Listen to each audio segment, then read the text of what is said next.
Vamos a hacer una pequeña introducción. Fíjense, esto tiene que estar copiado en la carpeta. De todos los fenómenos que existen en la naturaleza, a todos los podemos dividir en dos grandes grupos. Unos son los fenómenos deterministas y otros son los fenómenos aleatorios o al azar. Los fenómenos deterministas los podemos identificar cuando podemos predecir con exactitud su resultado y ese resultado es único. Ahora vamos a ver varios ejemplos.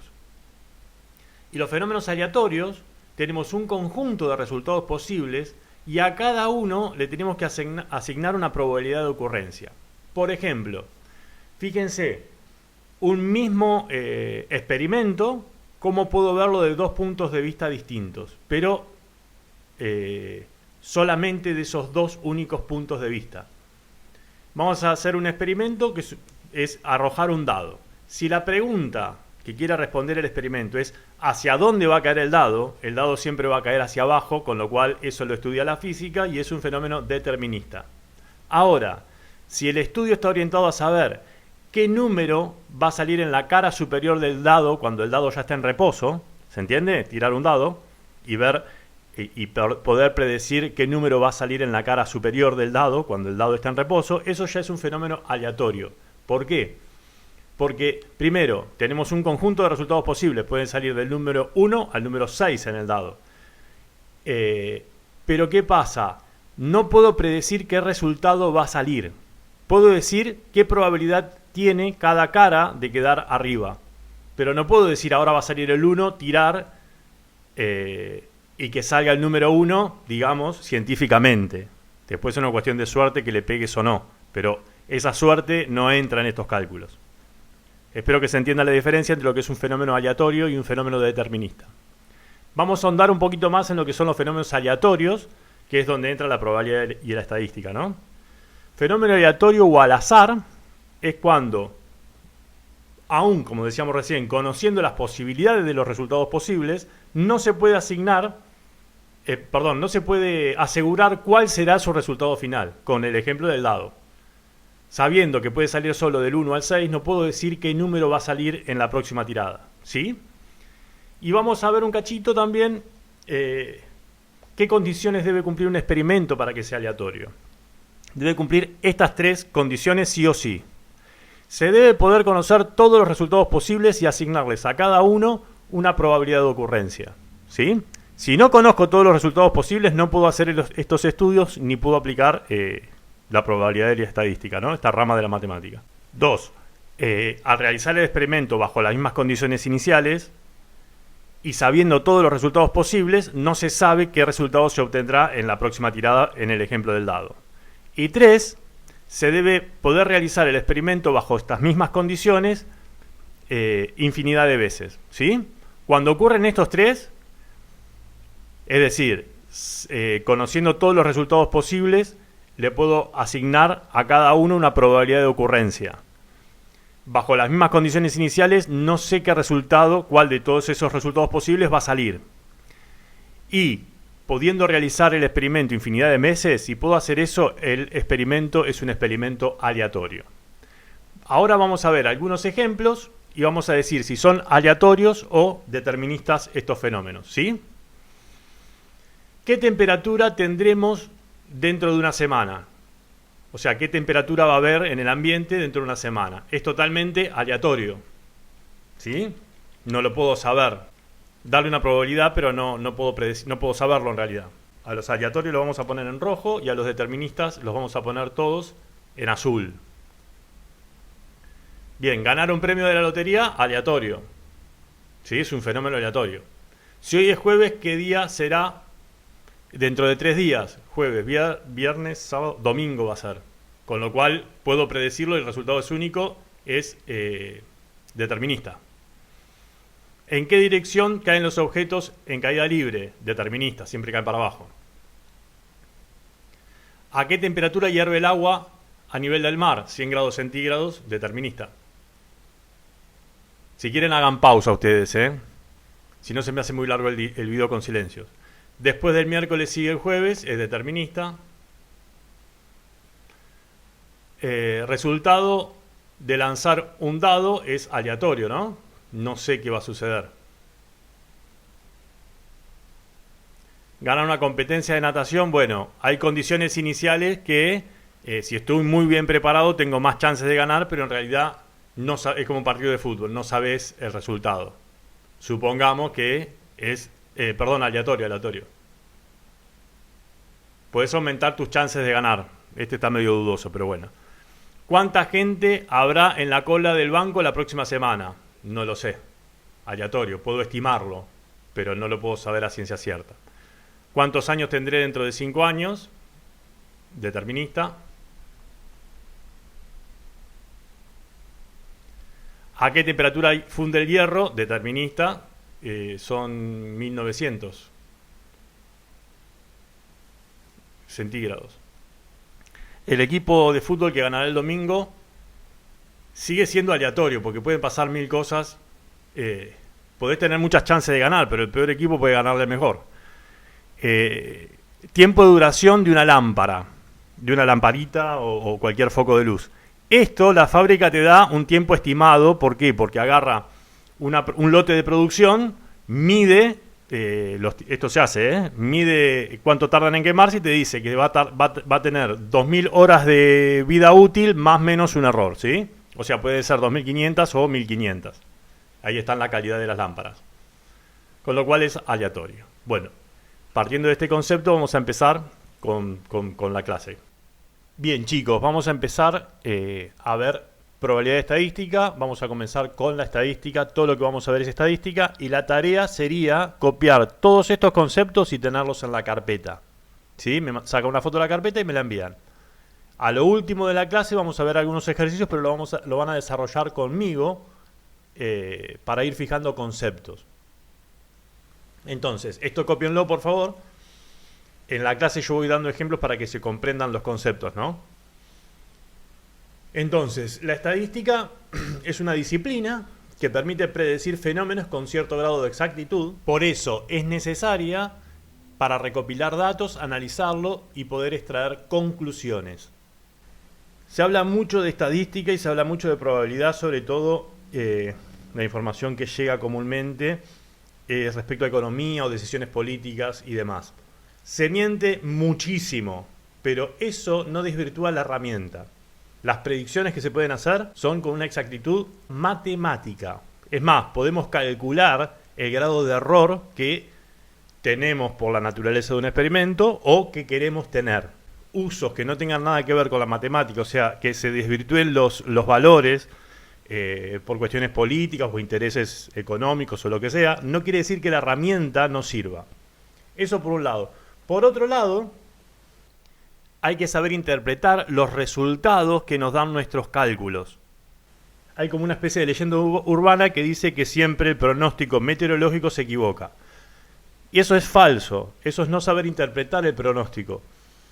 Un pronóstico del clima, por ejemplo, cuando dice que hay un 80% de probabilidades de que llueva, no quiere decir que vaya a llover, sino lo que quiere decir es que dadas esas condiciones meteorológicas de humedad, presión, temperatura, ¿sí? De 100 veces que se dieron esas condiciones, 80 de esas veces llovió. Así se debe interpretar el dato. No es que el servicio meteorológico se equivoque, sino que hay una mala interpretación del usuario de esa información por no estar preparado sobre lo que esos datos quieren decir. ¿Se entiende la diferencia, no? Por un lado es la interpretación de esos datos como usuarios de esa información y también, por otro lado, la manipulación de la información, ¿sí? Por eso, esta herramienta es tan eficiente como cualquier otra herramienta matemática. Hay que saber interpretar los datos y también ver si nos están manipulando los datos. Con estos conceptos que vamos a dar, esas dos aristas que tiene esta disciplina quedan bastante claros. Entonces, seguimos avanzando.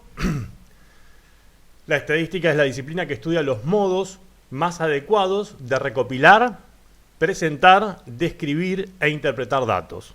Y se divide en dos ramas: la estadística descriptiva y la estadística inferencial. Esto también lo copian, La estadística descriptiva permite estudiar la recolección, presentación y descripción de los datos obtenidos. Es muy importante el modo en que se recopilan los datos, en que se presentan los datos, y en función de esa información, la descripción de los datos obtenidos. Es muy importante y está todo especificado para garantizar la buena información, ¿no?, del estudio. Con cierto grado de confianza, tener conclusiones generales respecto al fenómeno que se está estudiando. Entonces, por un lado, la estadística descriptiva nos especifica, o sea, nos da una metodología de recopilación, presentación y descripción de los datos que obtenemos de un fenómeno, un estudio que querramos hacer. Y la estadística inferencial nos permite obtener, a partir de los resultados de esos datos de la estadística descriptiva, con cierto grado de confianza, tener conclusiones generales. Esto también lo escribimos en la carpeta. Llamamos población a todo conjunto de personas, animales, plantas u objetos de los cuales se quiere estudiar alguna propiedad. A cada uno de esos elementos se lo llama individuos. O sea que un individuo es un elemento de una población, ¿sí? Población queda definido y que es un individuo también queda definido. Esto es importantísimo, ¿eh? Población, individuo y ahora muestra. Llamamos muestra a la parte de la población que se analiza con el fin de reducir la cantidad de información a obtener. Bien, esa es como definición. ¿Cuál sería la explicación? Fíjense, el círculo azul sería una población, pero muchas veces, es más, la mayoría de las veces, no se puede estudiar a todos los individuos porque el estudio de todos los individuos tiene un montón de dificultades. Más allá de las dificultades económicas, supónganse que queremos hacer un estudio en la Ciudad de La Plata. No podemos agarrar a todos los individuos de la población de la Ciudad de La Plata, porque cuando terminamos de hacer todo el estudio ya cambió toda la población. Ese es uno de los casos. El otro de los casos es que es extremadamente antieconómico, con lo cual lo hace prácticamente imposible, ¿sí? Entonces, ¿qué nos permite hacer la matemática? Tomar pequeñas muestras de esa población. Supongamos que esta es la población. Tomamos muestras de la población, pero no es cualquier muestra. La cantidad de elementos, o la cantidad, si vamos a hacer un estudio de la población de la Ciudad de La Plata, la cantidad de personas que tenemos que agarrar para hacer el estudio está totalmente determinada. No puedo agarrar ni de menos. Bueno, y si agarro de más, ¿qué pasa? Estoy gastando más plata en el estudio de lo que el estudio requiere, ¿sí? ¿Y qué se hace? Ese tamaño de población, que lo tengo que calcular en función de el estudio que quiero hacer, ese tamaño, esa muestra es representativa de la población si se hace según la metodología. Si la muestra no es representativa, ahora vamos a ver algunos ejercicios, el estudio que hago sobre la población no me sirve para conocer a la población entera, ¿sí? Por eso es muy importante cómo se toman las muestras, no solo de cantidad, sino de calidad. Por ejemplo, ahora todos tenemos celulares, ¿no? Pero en alguna época se utilizaba mucho la guía de teléfono. Cuando usábamos la guía de teléfono para hacer un estudio sobre la Ciudad de La Plata, no era correcto, o sea, quedaba sesgada la información a la gente que tenía teléfono. En el estudio no entraba nunca la gente que no tenía teléfono. Estoy hablando de otra época, ¿no? Pero supongamos, vamos a hacer un estudio, no tenemos muchos recursos. Supongamos que para cierta empresa tenemos que hacer un estudio en la Ciudad de La Plata e indicar la cantidad de personas que usan calzado color blanco. Y nos ponemos en el centro de la Ciudad de La Plata a las 12 del mediodía y empezamos a ver cómo se viste la gente y empezar a llenar planillas. Esa muestra va a ser representativa según la gente que va al centro a las 12 del mediodía. Con lo cual tendríamos que elegir al azar un montón de cosas. Toda la información que estamos cubriendo con esa muestra quedaría sesgada. Por eso es tan importante, una vez que definimos qué vamos a estudiar, definir cómo son las muestras. Y todo eso se calcula. Si no, nos da cualquier cosa y lo que estudiemos no es representativo de la población. Vamos a seguir dando algunos, en esta primera clase por lo menos, algunos conceptos. Llamamos características a la propiedad que se estudia de la población. O sea, no puedo estudiar todo, tengo que definir bien qué quiero estudiar. El atributo es una característica cualitativa. Cualitativa. O sea, de cualidad viene cualitativa. Por ejemplo, el candidato que se va a votar, el color del pelo. Fíjense, para el color del pelo no necesito hacer una entrevista, ¿sí? Ya con observar ya puedo ir anotando. Con lo cual reduzco el tiempo de la toma de muestra. La comida preferida, todo eso son atributos. Y después, la variable es una característica cuantitativa. Cuantitativa viene de cantidad. Por ejemplo, el peso, la altura, la edad, las notas obtenidas en un curso, en un examen, o la cantidad de hermanos. Todo eso son variables. Después, llamamos dato a cada uno de los resultados que se obtiene a partir de una muestra que da como respuesta a un atributo o a una variable. Eso es un dato. El dato es el resultado que se obtiene a partir de la muestra que da respuesta a un atributo o a una variable. Un poquito más de conceptos y ya empezamos a ver algunos estudios y contrastarlos, ¿no? Llamamos frecuencia de un dato a la cantidad de veces que ese dato se repite. Esa es la frecuencia. La cantidad de veces que cuando nosotros estamos analizando una población, armando la muestra, la cantidad de veces que un dato se repite, eso se llama frecuencia. ¿Sí? Llamamos frecuencia de un dato a la cantidad de veces que ese dato se repite en la muestra. Bien, ya tenemos un montón de conceptos como para empezar a analizar información. Bien, y por último vamos a definir frecuencia relativa. Importantísimo. Este concepto de frecuencia relativa se va a entender mucho mejor con un ejemplo, pero como para definirlo sería la frecuencia dividida la cantidad de observaciones que se hicieron. Bien, vamos a ver un ejemplo. Fíjense, acá tenemos dos cuadros. Esta información es la información que nos brindan dos consultoras que hicieron un estudio analizando a estos tres candidatos, Aníbal, Bernardo y Clara. Por eso Aníbal, Bernardo y Clara aparecen en los dos cuadros. La consultora Cómoda, después de hacer su estudio, dice que 26 personas dijeron que votaban a Aníbal, 15 personas dijeron que votaban a Bernardo, 6 personas que votaban a Clara y a otros candidatos distintos que estos, 3 personas dijeron que iban a votar. La consultora correcta nos presenta este estudio, que a Aníbal la iban a votar 2.000 personas, a Bernardo dijeron 6.080 personas que iban a votarlo, y a Clara 1.000 personas.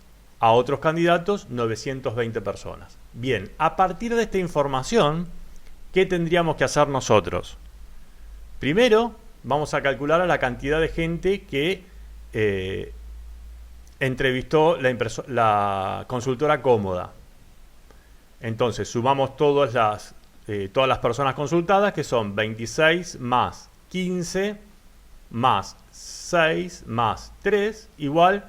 En total, la consultora Cómoda entrevistó a 50 personas. Con ese dato podemos calcular la frecuencia relativa a la muestra, ¿no? La muestra en este caso sería 50. Entonces, fíjense cómo se entiende mucho mejor así la frecuencia relativa. Sería la cantidad de casos favorables al candidato dividido la cantidad de personas entrevistadas. Entonces sería 26 dividido 50. En función de la información que nos da la consultora Cómoda, la frecuencia relativa es 0,52. ¿Sí? Para la cantidad de gente que quería votar a Aníbal. La cantidad de gente que quería votar a Bernardo tiene una frecuencia relativa de 15 sobre 50, que es 0,3. La frecuencia relativa de Clara sería 6, que es la frecuencia dividido 50, que es la cantidad de gente encuestada, es 0,12. Y otros candidatos sería 3 sobre 50, 0,6. ¿Qué pasa? Esto es para el análisis, se usa la frecuencia relativa. Después los datos, cuando se publican o se presentan al cliente, se hacen en función de porcentaje. Con lo cual, el porcentaje resulta de multiplicar la frecuencia relativa por 100. Entonces, ¿qué nos da este estudio? Que el 52% va a votar a Aníbal, el 30% va a votar a Bernardo y el 12% vota a Clara. A otros candidatos lo vota el 6%. Esa información es la que podemos sacar de la consultora Cómoda. Vamos a analizar ahora lo que nos dice la consultora correcta. Entonces, primero, como hicimos antes, tenemos que calcular la cantidad de gente que fue entrevistada.